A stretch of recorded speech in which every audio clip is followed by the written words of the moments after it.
vous avez déjà ressenti cette voix dans votre vie, sachez-le, c'est le Saint-Esprit qui vous guide.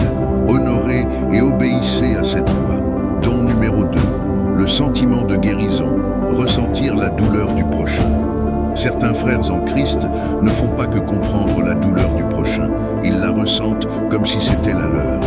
Et dans la volonté de Dieu, cette empathie est la source d'une guérison bien plus grande qui s'opère avec l'amour du Christ. Ce don se manifeste comme une sensibilité extrême.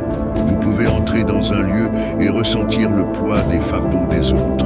Vous percevez la tristesse cachée, les peurs déguisées et, bien des fois, vous absorbez tout cela dans votre propre corps. C'est comme si votre âme était connectée à l'âme de l'autre. C'est pourquoi les élus sont toujours recherchés dans les moments de crise. Il y a quelque chose dans votre énergie de Christ qui transmet réconfort et accueil. Souvent, votre simple présence apaise, tout comme l'ombre de Pierre guérissait les malades. Acte 5:15. Avec le temps, beaucoup découvrent qu'ils ont le pouvoir de guérir, pas nécessairement avec les mains, mais avec la parole juste, avec la prière ou avec une écoute attentive. Le pouvoir du Saint-Esprit peut circuler à travers vous pour restaurer des vies. Ce don est une bénédiction, mais il exige des précautions.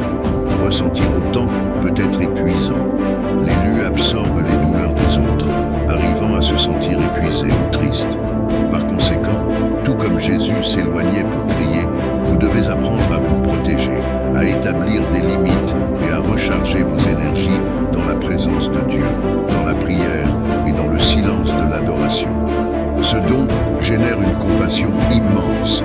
L'élu ne juge pas facilement. Il cherche à comprendre que derrière toute action, il y a une histoire et une douleur. Vous êtes un canal d'accueil et de lumière pour ceux qui en ont besoin. Votre mission n'est pas de porter le poids du monde, mais d'être un pont qui relie la douleur au soulagement et le désespoir à l'espoir en Jésus-Christ. Don numéro 3. La communication avec le divin. Écoutez la voix de Dieu. Tout le monde n'entend pas le cri du ciel, mais certains élus ressentent cette connexion si intimement et clairement que c'est comme si Dieu parlait directement à leur esprit. L'élu ne fait pas que croire au spirituel, il vit en communion constante avec le Créateur. Ce don se manifeste de diverses manières. Certains écoutent la voix de Dieu, d'autres voient en esprit et d'autres savent simplement. C'est une sagesse qui surgit de nulle part, une réponse qui apparaît dans le silence de votre âme. Vous pouvez recevoir ces messages en prière, dans la lecture de la Bible ou dans des moments simples de la journée. Partout où l'élu est en harmonie, la communication divine se produit. Cette connexion porte guidance. Lorsque vous êtes perdu, quelque chose devient clair. Vous sentez, avec une certitude totale, ce que vous devez faire. C'est comme si Dieu lui-même allumait une lumière interne qui vous montre le chemin. C'est aussi recevoir des visions, non pas avec les yeux de la chair, mais avec le regard de l'âme. Ce sont des symboles, des images qui viennent accompagner d'un sens profond et révélateur.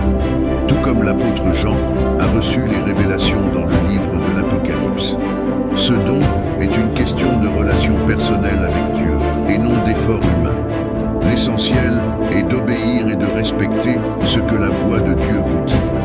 Beaucoup d'élus reçoivent des avertissements et de la protection par ce don. Ils ont senti une force invisible empêcher un accident ou le subtil murmure de l'Esprit Saint disant « N'y va pas ». Quand vous y réfléchissez, vous réalisez que vous avez échappé à quelque chose de terrible. C'est la providence qui prend soin de vous. Ce don vous transforme également en messager. Ce que vous recevez de Dieu n'est pas seulement pour vous. Lorsque vous sentez que vous devez partager, vous parlez.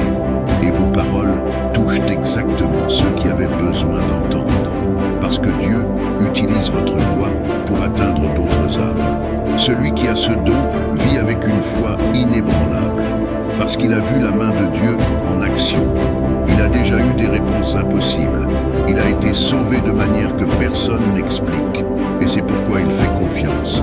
Ce don apporte une grande responsabilité. Parce que lorsque vous entendez la voix de Dieu, vous ne pouvez plus prétendre que vous ne l'avez pas entendue. La vérité qui vous a été révélée exige une attitude d'obéissance. Don numéro 4.